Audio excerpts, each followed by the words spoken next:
তো hello guys, আজকে আমি গেছিলাম আমার নাম্বার ওয়ান ক্লাসের সঙ্গে দেখা করতে। হ্যাঁ, তোমরা ঠিক শুনছো, আজকে গেছিলাম আমি আমার ক্লাসের সঙ্গে দেখা করতে আর কি।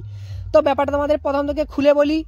তো সময়টা ছিল সন্ধ্যা 6টার সময়। আমি গেছিলাম বেলদা জংশনে আমার গার্লফ্রেন্ডের জন্য বসে বসে অপেক্ষা করছিলাম।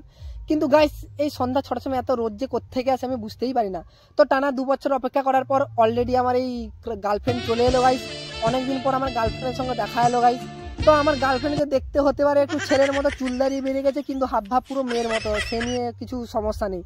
তো অনেকদিন পর দেখা হয়েছে, তাই আমরা মন খুলে সব খুলে কথা বলার জন্য একটু স্টেশনের ওই দিকে চলে গেছিলাম লুকিয়ে কথা বলবো বলে। কিন্তু আমার গার্লফ্রেন্ড যেন লুকিয়ে লুকিয়ে। তো গাইস, তারপর আমার একটু গার্লফ্রেন্ড আমার উপর একটু মারামারি করছিল, কারণ আমি গাইস অন্য মেয়ের দিকে তাকিয়েছিলাম। তো মারাপিটা খাবার পরে গাইস আমি চলে গেলাম আমার গার্লফ্রেন্ডকে নিয়ে একটু খাবার দোকানে খেতে আর কি। কে কে আমার মতো গার্লফ্রেন্ডের পয়সায় খাও একটু কমেন্ট করে জানাবে গাইস। তো গার্লফ্রেন্ডের পয়সায় গাইস অনেক কিছু খেয়ে তো ফেললাম। তো খাওয়া দাওয়া গাইস কমপ্লিট করে এখন সোজা যাবো বাড়ির দিকে, কারণ অনেক দেরি হয়ে গেছে। গার্লফ্রেন্ডের সঙ্গে দেখা করতে এসছি, কিন্তু দেরি হয়ে গেলে মা তো বাড়ি গেলে মারবে গাইস। আজকের জন্য টাটা, বাই বাই।